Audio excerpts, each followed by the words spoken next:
Well, good morning and happy Hanukkah.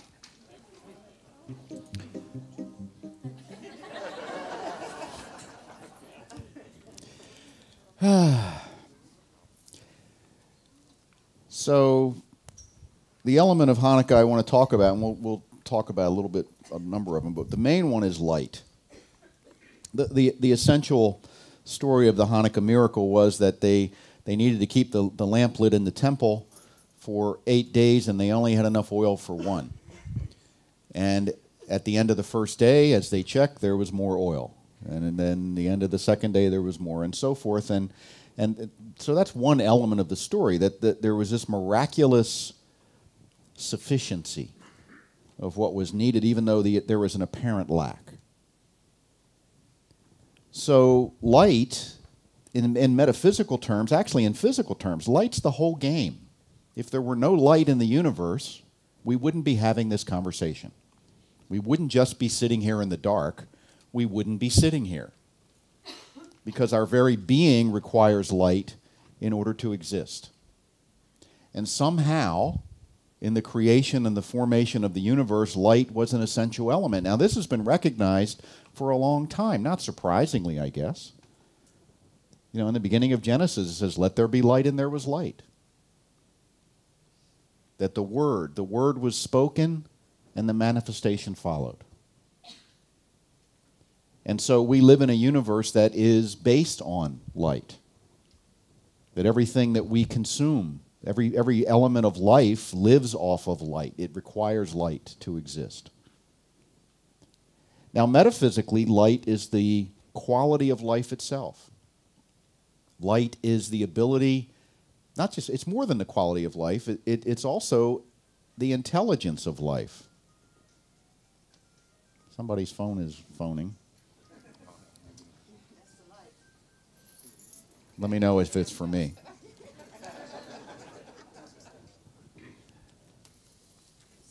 That's okay. No, don't worry. Not to worry. Nobody heard it. Dr. Holmes said, "In the beginning was the Word, and the Word was life, and the Word was light. And the light through law produced form, and the created form turned to the light, and the light of consciousness dawned. And man beheld the light and walked in it, and the light was all." So the light is that which gives us form, it's that which animates us, it's that which gives rise to all energy. It's also, more specifically, the quality that we have when we call on our power. When human beings are suffering, we're said to be in darkness, right? We're said to be asleep or not aware of the light. And when we recognize and remember who we are, who we came here to be, we remember our own power, the light returns, and our perspective on whatever it is that we're dealing with shifts. So one of the functions of light is to give a perspective that is more clear. When you add light to something, you can see more of it. When you remember, where is the light here? Maybe you're having a tough day. Anyone ever had a tough day? You know, some of you are having one today. I know that. Statistically, we could prove that. But whenever we're having that difficulty, whenever we're confronting something that is of challenge to us, that's we somehow seem to be unable to master in the moment, it's helpful to stop and say, where is the light here? What am I forgetting about myself? What am I forgetting about my potential? What am I failing to recognize? Because usually when we're in that place of suffering, we're in the place that says, there's only one jar of oil here, and that's not enough. And we feel completely rationally justified in declaring the scarcity. I mean, take a look, right? If you were in the temple at that time, you'd say, look, one jar of oil, you need 8. You'd be foolish to think that that one jar of oil would last.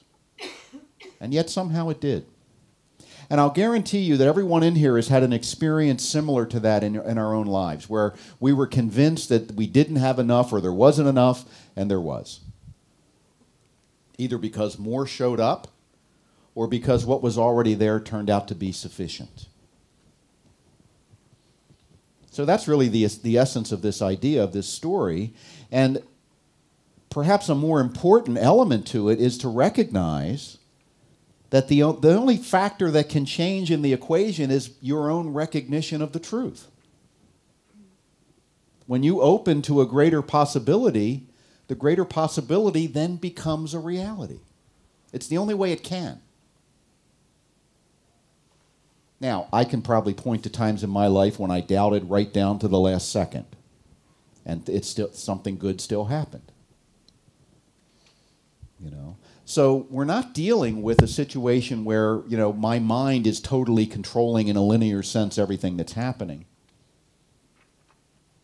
And there's two elements here that are important to talk about. One is that I don't know what my mind is doing for the most part because most of it's subconscious. You know, if you were to look at if you could take your mind and sort of make a pie chart out of it, there would be a tiny little sliver of that totality that would be your conscious mind, and a huge swath that would be your subconscious mind. The conscious mind is such a small, small part of the totality of our mind, and I don't know what's going on in my subconscious mind, except I leave a trail of breadcrumbs, which is the evidence of my life. But directly, I don't have access to that. I can only see the effect of it. So often when we become convinced that we see the totality of something, or we know, or we think we even know what we fully believe about something, we don't even know what we believe.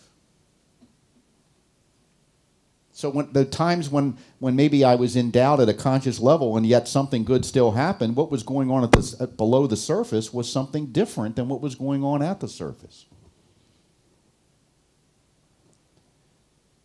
But I also know that what's going on at the surface informs what goes on beneath the surface over time. You know, so if I get the flu, it's not because I had a thought last Tuesday, gee, I hope I don't get the flu. It's because there have been a whole pattern, or what Dr. Holmes calls an atmosphere of thinking over time, that has led me to be susceptible to a certain range of possibility. How do I know what range of possibility I'm susceptible to? Well, I look at what's happening in my life. That's a clue. Life leaves clues. And when we look at what's going on in our life, one thing we can be sure of is that if something's in my life, I have a sense of receptivity to that being there from an energetic perspective. Or it wouldn't be there. Or it could be there and I wouldn't see it.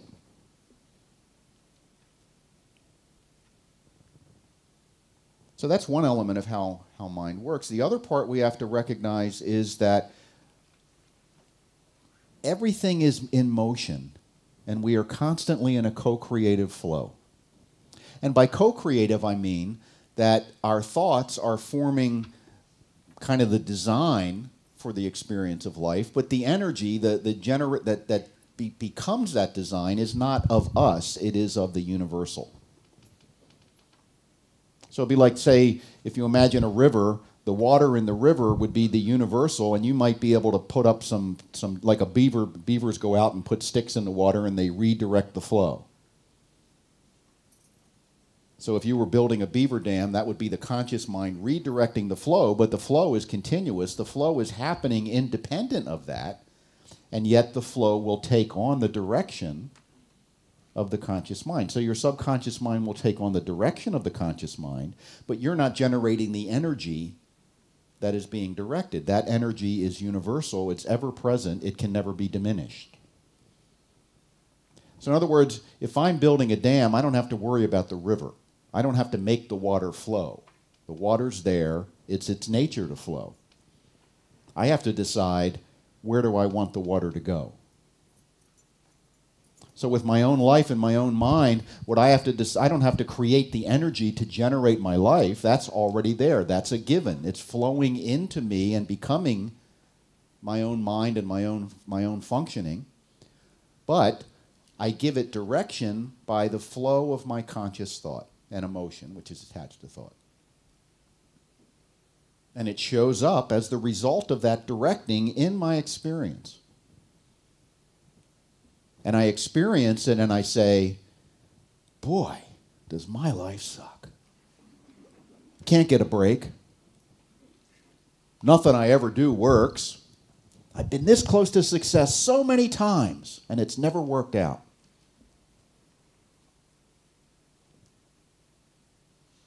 Don't have any friends. I don't understand why I have so much love to give and no one to give it to.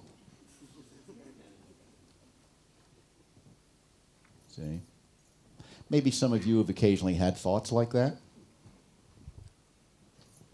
Well, when that's the preponderance of my thinking over time, how do I stand in terms of what's coming next?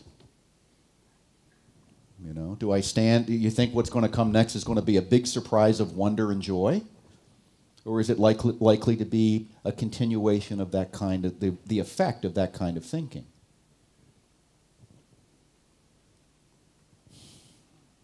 How locked in am I to my worldview? Somebody said to me, what's the hardest part about being a minister of the science of mind? I said, convincing people that they're okay. Because people are really determined not to believe that. Some people, many people. Don't tell me I'm okay. I've got years of evidence to prove it's not so.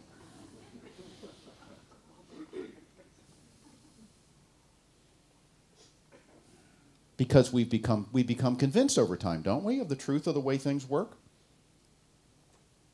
And we become obstinate and stubborn in the face of alternate evidence or opinion.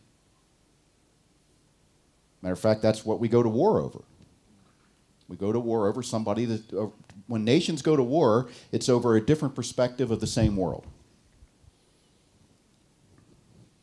And we have an element within us, it seems kind of interesting, that when someone questions your perspective, you feel you have to make your perspective right, as if your survival depended on it.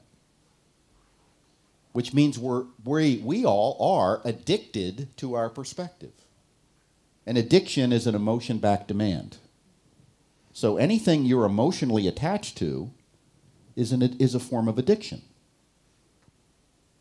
You know, you can tell you're addicted to something when you can't let go of it, or you can't bear it to change, or you would have a severe emotional response to the loss of it. Most of us are addicted to our homes.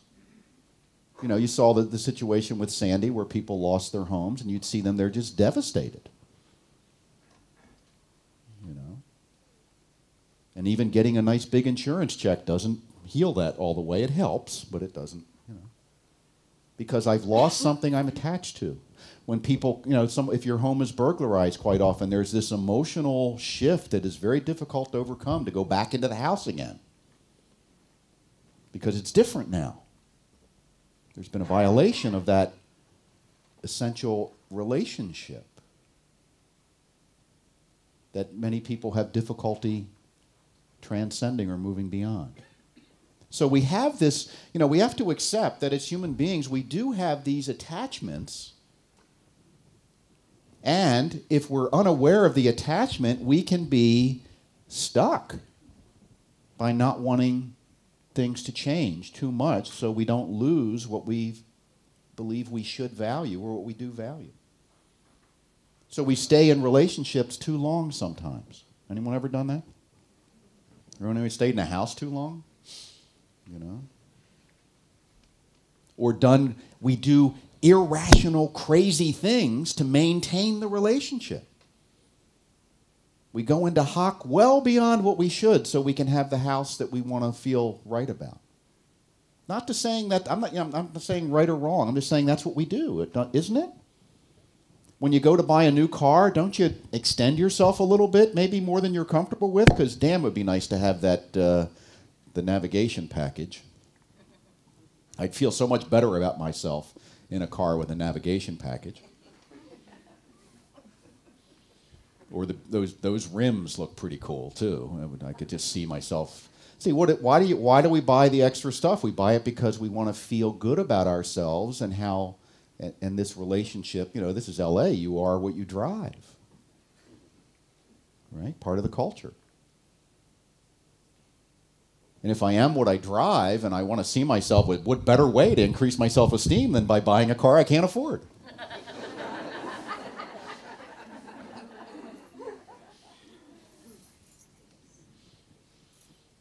And then they come to take it away when they don't make the payments. And it's devastating. Oh my God, I am what has been repossessed.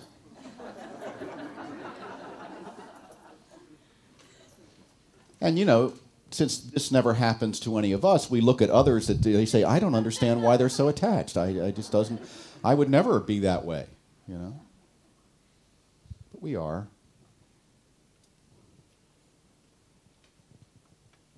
The symbol of Hanukkah, or a symbol, is the menorah, which has the central light and then the 8 lights that represent the 8 days. And it was a recognition that what was there was enough to manifest the light, because the light was the symbol of the connection to God. That was, you know, what was the big deal about keeping the thing lit? It was a symbol of the connection to God. There is always enough for you to maintain your connection to God. No limitation or lack of any substance or any quality or any relationship can ever truly diminish in any way your ability to know your own divine nature. No matter how bleak it looks, you can go within and find that connection. It's always there. But you have to be willing to A, look for it, B, remember it, and C, do a little maintenance on that relationship. See, sometimes if we ignore it for years and then catastrophe happens and we go looking for it, it's hard to find. Sort of like if you put a light, you know, you've had an old flashlight, you know, when the lights go out, oh God, where's the flashlight? Well, I think I had it 5 years ago, and it was in a drawer in the basement. Right? You go looking for it, and the battery's out, you know, because it hasn't been maintained. You want the light, you need to kind of maintain that relationship. You want to be able to find your inner resources, your inner connection. You need to maintain it when things aren't in crisis. Now, some of you are saying, I don't have a time when I'm not in crisis.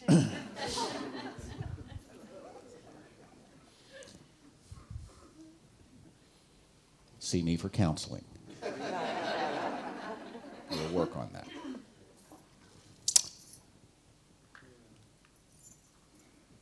Dr. Holmes says, yes, it is better to light one candle than it is to curse the darkness. The darkness in our life is dissolved when we light the candle of understanding, forgiveness, love, and truth. See, if I learn to equate any difficulty in my life, any sense of not being enough, any sense of pain, what I'm doing then is I am buying in to the reality of darkness. And darkness isn't real. It's a temporary absence of light. We know that, right? We know that in our physical universe. When you turn on the lights in this room, you know, if we turned out all the lights and it got dark, and we turned the lights on, where does the darkness go? You know, we don't have to put it in boxes and take it out and put it in the other room until we're ready to turn the lights out again, then bring all the darkness back in. That would be silly, because it's not real. You ever been scared of the dark? Okay. Yeah, when we're little, we're scared of the dark. Some of us still are. Oh, it's getting dark.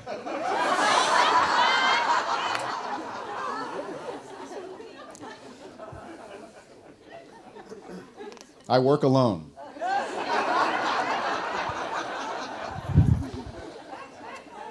But when we're scared of the dark, what we're not really, to say I'm afraid of the dark is say I'm afraid of something that isn't real. And that's a key idea. I'm afraid there's not enough of anything is to be afraid of something that really isn't ultimately true. What if I could learn to trust that there is enough, to trust that I live in a universe that is infinite? And anything that can run out isn't necessary. Anything that can run out isn't necessary. And anything that can't run out, can't run out. So he goes on to say, darkness has no power over light, but light does have power over darkness. Hate has no power over love, but love can dissipate hate. Fear cannot destroy faith, but faith can annihilate fear. So when we stand in that place of having lost our way, having forgotten who we are, having bought into a false reality, you know, the mnemonic for fear is false evidence appearing real. I'm afraid when I forget what the truth is. How can I shine some light on this situation? And if I'm really afraid and I did shine light on the situation, what would happen? What would be revealed to me would dissipate the fear. So what if every time I became afraid, which we're all going to become afraid, what if every time I became afraid, the first thought in my mind was, this isn't real? Real in the sense that it's the ultimate truth. What I'm afraid of is my story about a set of facts. What if I had a different story? What if the different story was, I can rearrange these facts, or I can see them in a different way? See, that's the power, essentially, of this teaching, is learning to move toward the truth. Do we ever fully arrive at the full realization of the truth? I don't think so. There's too much to know. But the essential element of truth is that I always am enough and I always have enough. But I need to see that. You know, when a little child is afraid of the dark, or there's a monster under the bed, or, you know, whatever it is, an adult can go in usually and soothe that child by saying, it's not real. Or even if it is, you're protected. The adult knows better. See, the adult has the advantage of light on the situation and doesn't have the same perspective as the child. The child's fear is real, but the reason for the fear isn't. What if that's true all the time? Now that does, you know, somebody will say, well, what about if someone's got a gun to your head? Shouldn't I feel fear? Well, it's an option.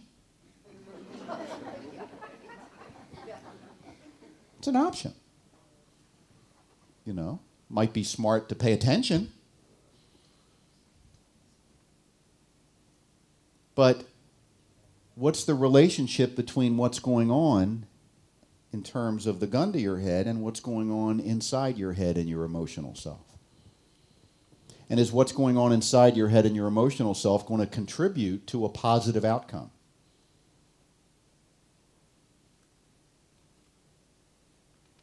We are human beings. We're going to have fear in our lives. Fear is the edge of your known reality. Every time something new pops up, there's going to be an element of fear to it, just to get you to pay attention.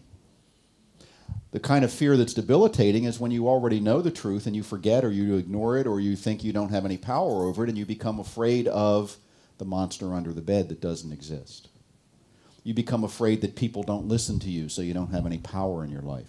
You become afraid that you're not good enough or too old or the wrong gender or the wrong color to make your way in the world in a successful way.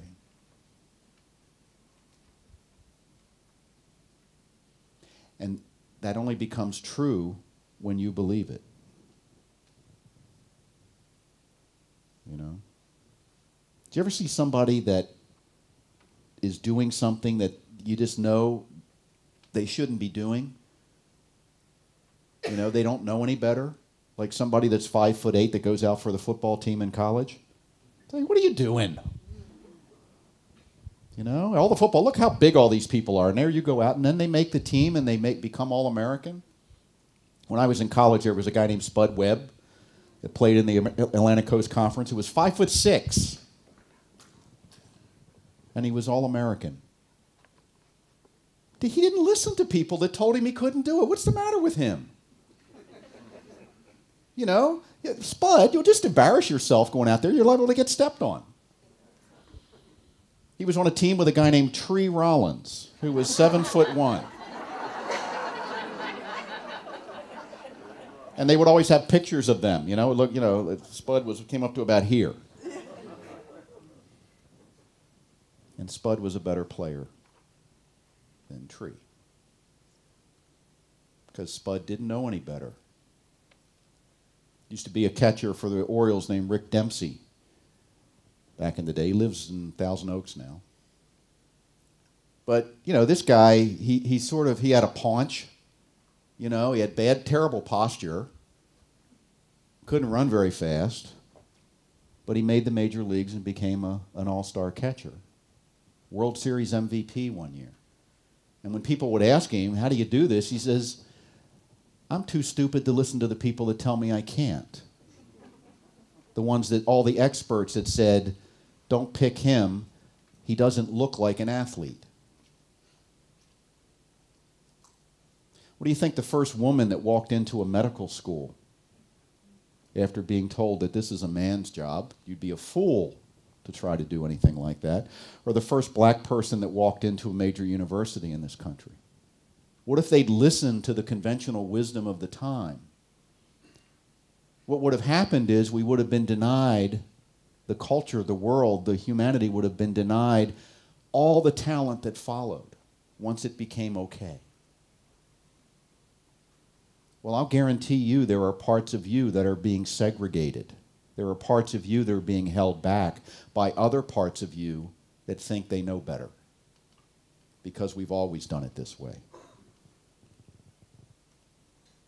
Because my life experience says this is what life looks like. But what if that isn't really so? What if that's just an idea? What if that's just an opinion? What if that's just an ill-formed opinion based on limited experience?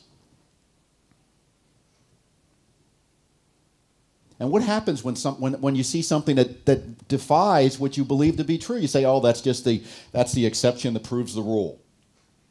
What the hell does that mean? What's the exception that proves the rule? There's no such thing. If there's an exception, there's no rule.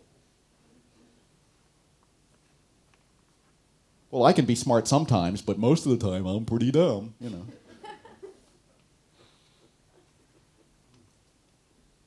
If you can do it once, you can do it every time. Close with this little anecdote. When I used to be at the police academy in Dade County, Florida, we would take, you know, we'd be training people on firearms because one of the things you needed to be able to do. And we found a lot, once, as I was there in the 80s, we were running out of people. Used to be, before that, everybody there was a veteran, Vietnam veteran or whatever. You know, all those folks came out of the military and went into police work. But by the 80s and into the 90s, the number of military veterans coming into the police department was under 10%. And we were in a kind of a, you know, an urban area, so we didn't have hunters. We didn't have people that had ever used a gun before. So we'd get people, I don't know what to do. It was a very frightening time for firearms instructors. You know, there'd be a lot of everybody hitting the deck because somebody, what am I supposed to do? You know, don't point that thing at me. What? You know.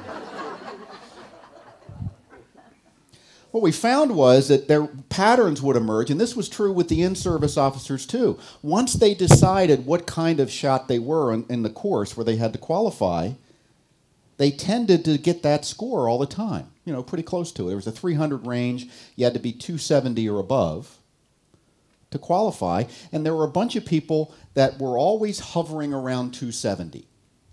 They might be 3 or 4 points below it or 3 or 4 points above it. If you're below it, you had to come back for remedial. That was expensive, you know, but we always knew who the remedial shooters would be. It was always the same people. And then there were the people that shot 300 every time. You see. And the remedial people would fail, then they'd come back and they'd just pass. They could keep their job. We didn't have to worry about the people that didn't pass again. They were gone.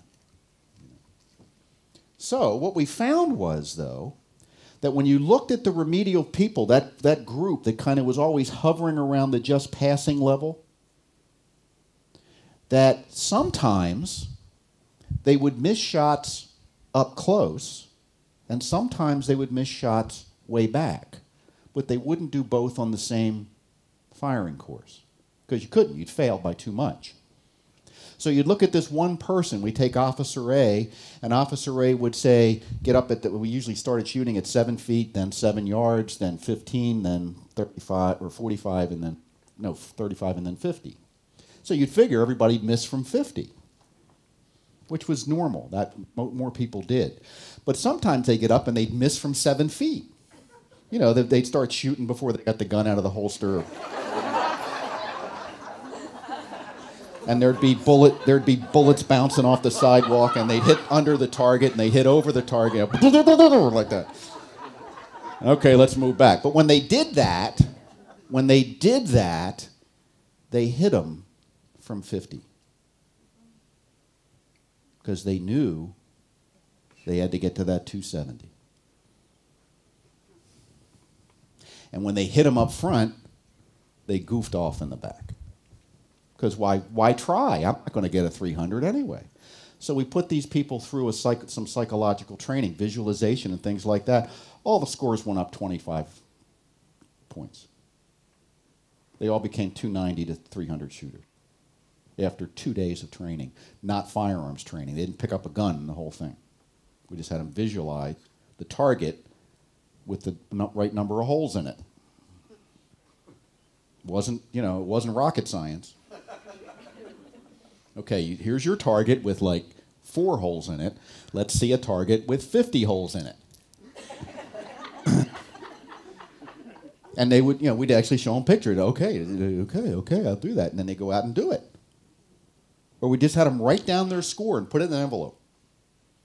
The score they wanted to get. And they come back and we averaged within 1 point of that score. So with the new recruits, what we do is we tell them everybody passes. This is easy. They had another thing, by the way, on the firearms range where when the old-time firearms instructors used to tell people, shoot your best score before the meal break because everybody's score goes down after the meal break. Now, that was their experience. So a couple of us took a couple of the guys aside and said, how about if you don't tell them that? In fact, what we'd like you to do just for this one group is tell them, don't worry too much about this score before the meal break, because during the meal break, muscle memory kicks in, and everybody's score goes up. And he's like, I'm not doing that. It would be a lie. I said, when you say it, it won't be. And they did it, and they came back, and everybody's score went up. Because the experts told them it would. So what's going on here? What's going on here? Well, isn't it about the mechanics, and don't you have to train them how to aim the gun? Yeah, but if they can hit the target once, they can hit it every time. It's like when you're bowling. You know your bowling average, and if you're not paying attention, it's like the eighth frame. Somebody, hey, if you're not careful, you're going to bowl like a 280, and you go, whoop. Not me, I don't think so. You're going, yeah, but the little fine motor muscles in your wrist are sent instructions that just twist a little bit. Oh, gutter ball. Oh, I was that close. See, and inside your subconscious is going, don't worry, we'll keep you from being too good because, your whole life would change.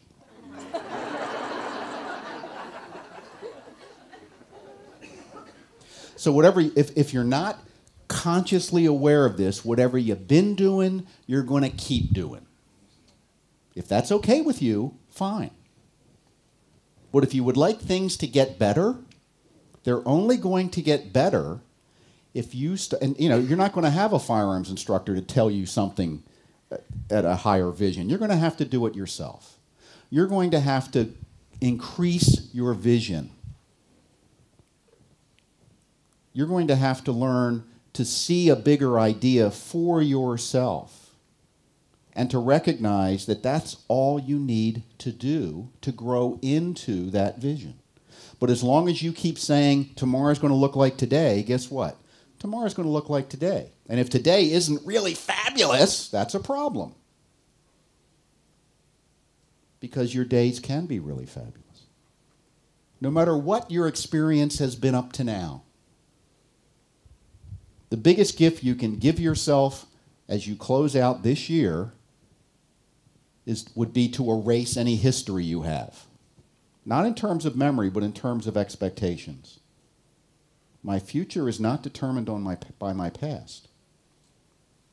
My future is determined by my interpretation of myself. And if I've been misinterpreting myself all my life, as most of us have, underplaying ourselves, wouldn't it be foolish to keep doing that at that level? It just wouldn't make sense.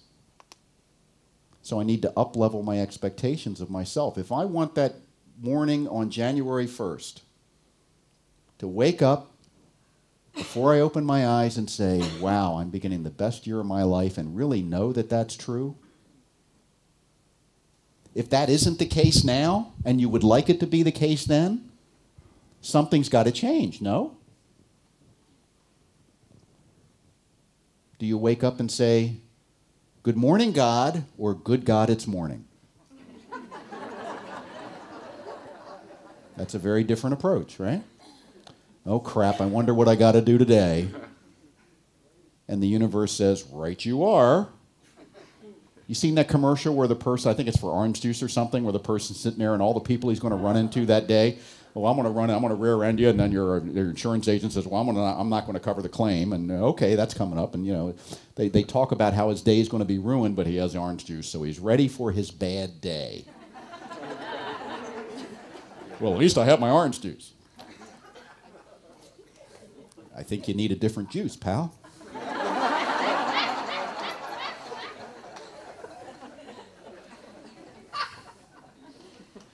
Or drink the orange juice and change your attitude, you know, and get different people at the table. The person's going to tell you, I'm going to tell you some good news today. The person says, I'm going to help you to realize your dream by helping you with this project today. That's who you want around the table. And guess what? You get to choose. You get to choose. There is an intelligence in the universe. Sunflowers. What do they face? The sun. How do they do that? Heliotropism. That's what we call it, but we don't know what the hell it is. Other than there's something innate within that plant that knows to turn toward the sun.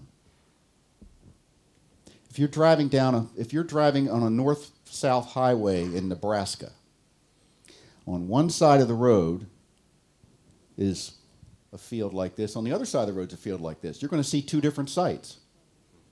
Because you're going to see the back of one set and the front of the other. How do they do that? It's their nature. Now, a plant can turn toward the light. Don't you think you can?